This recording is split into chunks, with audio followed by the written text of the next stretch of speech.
शुभ संध्या प्यारे दोस्तों। मुझे आपको यह बताते हुए खुशी हो रही है कि आपकी जिंदगी इस पल से पूरी तरह बदलने जा रही है। अब हम आपके दिमाग की कार्यक्षमता को बेहतर बनाएंगे, आपके मस्तिष्क में रक्त प्रवाह को ऐसे स्तर तक बढ़ाएंगे जो आपने पहले कभी अनुभव नहीं किया होगा और आपको पता भी नहीं था कि आपका दिमाग ऐसा कर सकता है। जैसा कि आप जानते हैं, याददाश्त बढ़ाने के कई व्यायाम हैं। लेकिन याददाश्त को बेहतर बनाने के लिए क्या करना चाहिए? साफ है, उसे प्रशिक्षित करना चाहिए। जब हमारे दिमाग में कोई मानसिक गतिविधि होती है तो तंत्रिका कोशिकाएं यानी न्यूरॉन, जिनके पास खास तरह की शाखाएं होती हैं, वे एक दूसरे की ओर बढ़ती है और अपनी इन शाखाओं को आपस में जोड़ लेती हैं। इससे पहले वे बस आपस में जुड़े नहीं थे। यही जुड़ाव, जिसे सिनेप्स कहते हैं, इसमें रासायनिक प्रतिक्रिया होती है। इसमें कुछ खास न्यूरोट्रांसमीटर यानी रासायनिक पदार्थों की जरूरत होती है और जो विद्युत आवेग एक न्यूरॉन से जाता है, वही विद्युत आवेग एम्पियर, ओम्स दूसरे न्यूरॉन तक पहुंचता है। और न्यूरॉनों के बीच ये जो संबंध है, जब ये कई बार दोहराया जाता है तो ये मजबूत हो जाता है। यही स्मृति है। किसी चीज को दोहराना बंद करने पर संबंध कमजोर या खत्म हो सकता है। आमतौर पर जब आप कोई जटिल प्रक्रिया याद रखते हैं तो इसमें सिर्फ 2 न्यूरॉन ही नहीं होते। ये सिर्फ श्रवण स्मृति या दृश्य स्मृति ही नहीं हो सकती, बल्कि इसमें कुछ विशेष हरकतों की स्मृति और हरकतों का समन्वय भी शामिल हो सकता है। और उम्र के साथ जब आप अपने बच्चों, पतियों, कुत्तों के नाम भूलने लगते हैं, ये जो संबंध है वह, कैसे कहें, कमजोर हो जाता है या कभी-कभी टूट भी जाता है जब आप अपने पति के नाम की एक भी अक्षर याद नहीं कर पाते। लेकिन नियमित रूप से दोहराने पर यह, कह सकते हैं, मजबूत हो जाती है। किसी को कुछ चीज 100 बार दोहरानी पड़ती है, किसी को 1 बार। ये किस पर निर्भर करता है?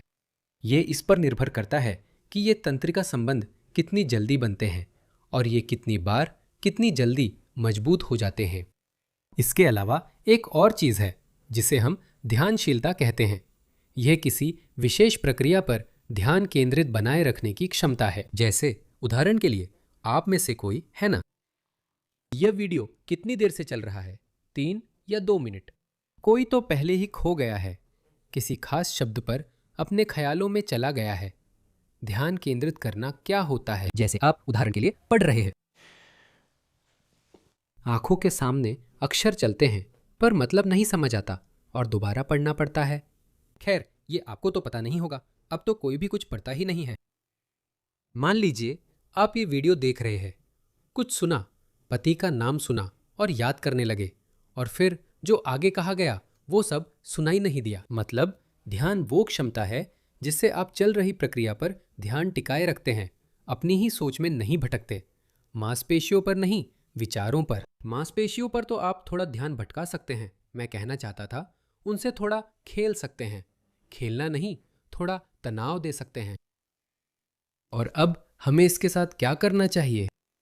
बात यह है कि अभी और भी चीजें हैं।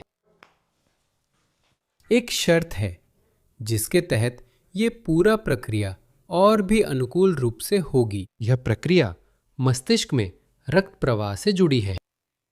हम इसे और कैसे बेहतर बना सकते हैं? बिल्कुल, आप गणितज्ञ बन सकते हैं, विश्वविद्यालय में पढ़ा सकते हैं, वैज्ञानिक लेख लिख सकते हैं और 90-100 साल की उम्र तक अपना दिमाग साफ रख सकते हैं।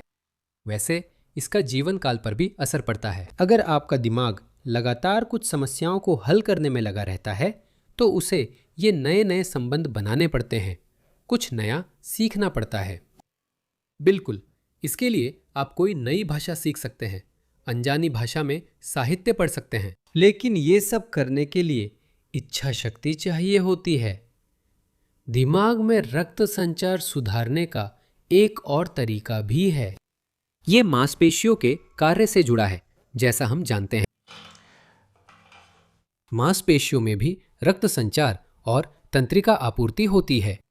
और उदाहरण के लिए, अगर हमारे शरीर की कोई भी मांसपेशी, मान लीजिए नितंब की मांसपेशी को लें, उसका एक निश्चित आकार होता है। इस मांसपेशी तक इतने व्यास की एक रक्तवाहिका जाती है। खैर, एक नहीं, लेकिन मान लीजिए कोई मुख्य रक्तवाहिका जो इस मांसपेशी को पोषण देती है, उसका व्यास इतना है, और उसी के अनुसार बाहर ले जाने वाली रक्तवाहिका, नस और लाने वाली धमनी, उनमें से एक को ले लेते हैं। ठीक है? या उनका कुल आयतन मान लीजिए। आप सोच सकते हैं कि ऐसी कई रक्तवाहिकाएं हैं। जितना खून आया है उतना ही आदर्श रूप से मांसपेशी से बाहर भी जाना चाहिए, है ना?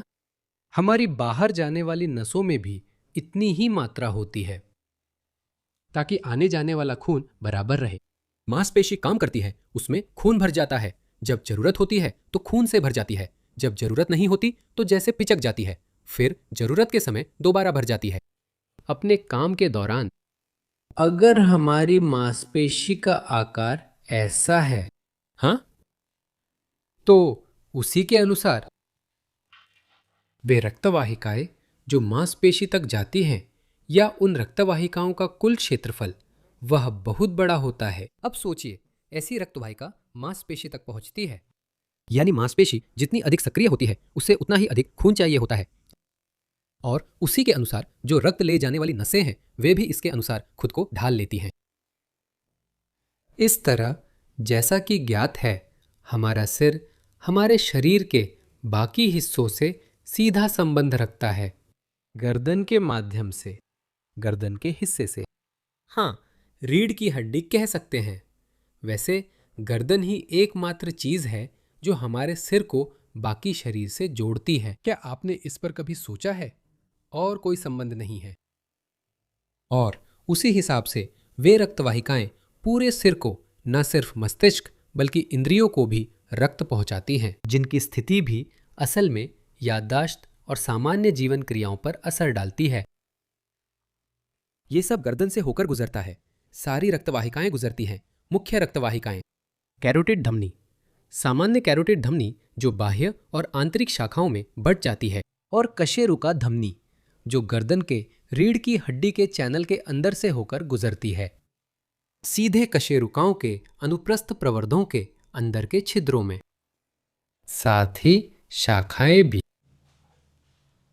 रक्तवाहिकाओं की फैलते हुए ये गर्दन की मांसपेशियों तक जाती है। और उसी के अनुसार अगर हम अपने दिमाग का काम बढ़ाएंगे, खैर जो इतना आसान और समझ में आने वाला नहीं है, हम नहीं जान सकते कि अभी दिमाग में खून का प्रवाह अच्छा है या खराब।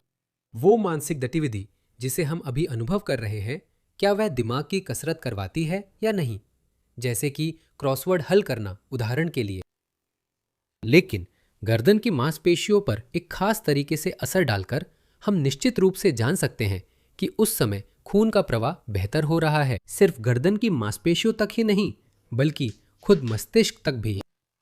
यह एक तरह से आधार है ताकि ये सभी प्रक्रियाएं हमारे अंदर पूरी तरह से हो सके।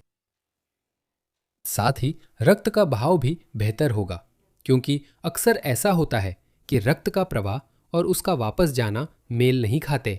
पूरे सिर से शिरापरक रक्त का बहिर्वाह बहुत बार बाधित हो जाता है। जैसा कि आप जानते हैं दोस्तों, गर्दन की गतिशीलता बढ़ाने के लिए व्यायाम बहुत आम है और सभी को बहुत पसंद आते हैं, जहां कुछ खींचना या घुमाना होता है। अधिकांश व्यायाम जो हम अभी देख रहे हैं, सबसे लोकप्रिय, वे गर्दन की गतिशीलता बढ़ाने या उसे आराम देने या उसमें घुमाव, किसी तरह की हरकतें बढ़ाने से जुड़े होते हैं। वे वास्तव में कुछ महीनों तक अल्पकालिक सकारात्मक प्रभाव देते हैं। लेकिन गर्दन में अक्सर समस्या मांसपेशियों के पर्याप्त आकार की कमी की होती है। इसलिए आगे चलकर ये व्यायाम धीरे धीरे मदद करना बंद कर देते हैं। शुरुआत में वही मांसपेशियां सक्रिय होती हैं और गतिशीलता थोड़ी बढ़ती है। लेकिन अगर आप किसी भी जोड़ में, जैसे गर्दन में, गतिशीलता बढ़ा लेते हैं तो आपको मांसपेशियों का और भी ज्यादा विकास करना पड़ेगा ताकि इस नई गति सीमा को मांसपेशियों से नियंत्रित किया जा सके। इसलिए पहले चरण में खासकर गर्दन में गति सीमा नहीं बढ़ानी चाहिए, बल्कि जो मांसपेशियां आपके पास है उन्हें 100% सक्रिय करना चाहिए। और इससे भी अच्छा है कि उनका आकार और बढ़ जाए। और खास तौर पर आपके लिए आज मैं एक ऐसे उपकरण के साथ व्यायाम दिखाऊंगा जिसे आप खुद घर पर अपने लिए बना सकते हैं। डॉक्टर एलेक्सेएव का ट्रेनिंग उपकरण देखिए। ये आविष्कार कुछ इस तरह है। ये रहा। इसके लिए आपको रसोई से एक तौलिया चाहिए। ऐसा छोटा सा तौलिया काफी है। और एक रबर बैंड। रबर बैंड आप अपनी क्षमता के अनुसार चुनेंगे कि आप कितनी ताकत लगा सकते हैं। आपकी गर्दन की मांसपेशियां कितनी मजबूत है। शुरुआत में हल्के रबर बैंड से शुरुआत करें। हम क्या करेंगे देखिए। लंबे रबर बैंड की जरूरत नहीं है, अभी कारण समझ आ जाएगा। आप ये तौलिया लेते हैं, ऐसे ध्यान से फैला देते हैं, रबर बैंड को बीच में यहां रखते हैं और इस तरह तौलिया लपेटना शुरू करते हैं। बस इस तरह लपेट लिया, मतलब नरम हिस्सा बनना चाहिए और बस उपकरण तैयार है। अब हम इसे ओपा। सावधानी से। नाजुक संरचना। लो, तुम्हारा उपकरण तैयार है। हम क्या करेंगे देखिए। गर्दन की मांसपेशियां, खासकर गर्दन के पिछले हिस्से की मांसपेशियां सबसे ज्यादा कमजोर होने के लिए जानी जाती हैं। जिंदगी ऐसी है कि ये मांसपेशियां लगभग हर किसी में धीरे धीरे कमजोर हो जाती है और हम अपनी एक्सरसाइज की शुरुआत भी इन्हीं मांसपेशियों से करेंगे। क्या करना है देखिए। इस नरम हिस्से को आप अपने सिर के पिछले हिस्से पर रखिए। हाथों से रबर बैंड को खींचिए और दीवार के पास खड़े हो जाइए। इसे पीछे रखिए, यहां पर। नरम हिस्से को सिर के पिछले हिस्से पर दीवार के पास खड़े हो जाइए। हाथों से रबर बैंड को दबाइए या फिर आप ऐसे हाथों को छेदों में डाल सकते हैं अगर इसमें यहां छेद हैं। ऐसा भी कर सकते हैं या जैसा सुविधाजनक हो पकड़ सकते हैं। देखिए, इसे फिक्स कर लिया बस। और अब यहां ऊंचाई को ऐसे सेट करना है कि एक्सरसाइज करते समय आपको ज्यादा झुकना ना पड़े। कुछ इस तरह से। मतलब ये है कि आपकी ठुड्डी, ये जो ठुड्डी वाला हिस्सा है, वो जमीन के समानांतर रहे और ज्यादा पीछे न झुके और सिर नीचे भी इस तरह न झुके। तो चलिए, रख दिया, रबर बैंड खींच लिया और ये जो खिंचाव है उसे महसूस किया। अगर ये बहुत ज्यादा है तो थोड़ा पास आ जाएं और अब अपने हाथों को अपनी आंखों के स्तर से थोड़ा ऊपर रखें, क्योंकि अगर नीचे रखेंगे तो ऐसे झुकना पड़ेगा। ऐसे झुककर फिलहाल ट्रेनिंग करना उचित नहीं है। यानी आपने हाथों को थोड़ा ऊपर रखा और अब इस स्थिति में आपने दबाव महसूस किया। अब क्या करना है? गर्दन नहीं हिलानी है। आगे एक कदम बढ़ाए, खिंचाव को कम करें और एक कदम पीछे, खिंचाव बढ़ाएं। या आप बस एक पैर आगे और दूसरा पीछे रख सकते हैं और शरीर का वजन आगे वाले पैर और पीछे वाले पैर पर डाल सकते हैं। आगे वाले पैर और पीछे वाले पैर पर। इसी तरह से आपने थोड़ा कम दबाव डाला, थोड़ा ज्यादा, थोड़ा कम, थोड़ा ज्यादा। हाथों को थोड़ा ऊपर रखना बेहतर है ताकि आपका सिर आगे की ओर झुके नहीं। बस। और इसी तरह आप गर्दन के पीछे की मांसपेशियों पर दबाव डालते हैं। अगर इस समय आपको महसूस हो कि आपकी गर्दन नहीं बल्कि कंधे के बीच का हिस्सा यानी यहां पर तनाव में आ रहा है, तो इसका मतलब है कि आप सब कुछ सही कर रहे हैं। हम अभी आपके साथ गर्दन के लंबे एक्सटेंसर मसल्स को ट्रेन कर रहे हैं जो इसी हिस्से से शुरू होते हैं। यानी मुख्य समस्या यही है कि गर्दन की मांसपेशियों का यही हिस्सा जो वक्षीय कशेरुकाओं से जुड़ता है वही कमजोर हो जाता है। अगर आपको सिर के पीछे वाले हिस्से में तनाव महसूस हो रहा है तो आपको रबर बैंड की टेंशन कम करनी चाहिए। इतनी कड़ी नहीं होनी चाहिए, क्योंकि अगर आपको कहीं भी महसूस नहीं हो रहा है तो कोई दिक्कत नहीं है। यानी इस व्यायाम में यह ज़रूरी नहीं है कि आपको कहीं पर कोई तनाव महसूस हो। ये मूल रूप से व्यायाम की प्रभावशीलता पर कोई असर नहीं डालता।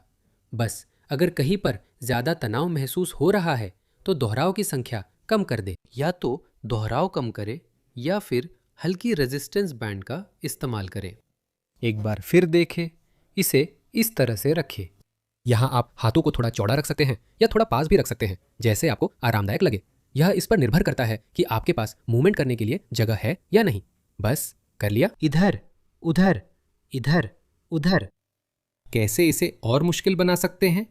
सिर को थोड़ा सा 45 डिग्री पर घुमा लिया और अब हम दाईं तरफ की मांसपेशियों पर ज्यादा दबाव डालते हैं। अगर हम सिर को इस तरफ घुमा दें तो अब हम बाईं तरफ की मांसपेशियों पर दबाव डालते हैं। ये रहा हाथों की स्थिति। बेहतर है कि ये आंखों के स्तर से ऊपर हो, और चौड़ाई ये आप खुद तय करें। ये इस पर निर्भर करता है कि आपके लिए करना आसान है या मुश्किल। पीछे किया, कुछ सेकंड तक रोके रखा, फिर ढीला छोड़ दिया। पीछे रोके रखा, कुछ सेकंड तक, फिर ढीला छोड़ दिया। ये हमने आपके साथ गर्दन की सीधी करने वाली मांसपेशियों का अभ्यास किया।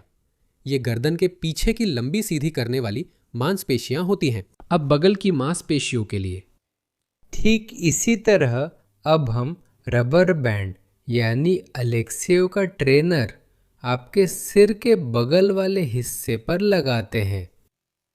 अब देखिए, शुरुआती लोगों के लिए पहला स्टेप, बस सिर को इसी पोजीशन में पकड़े रखें। अगर आपके पास पहले से अनुभव है, अपनी मांसपेशियों की ताकत पर भरोसा है, तो यही मूवमेंट जोड़े।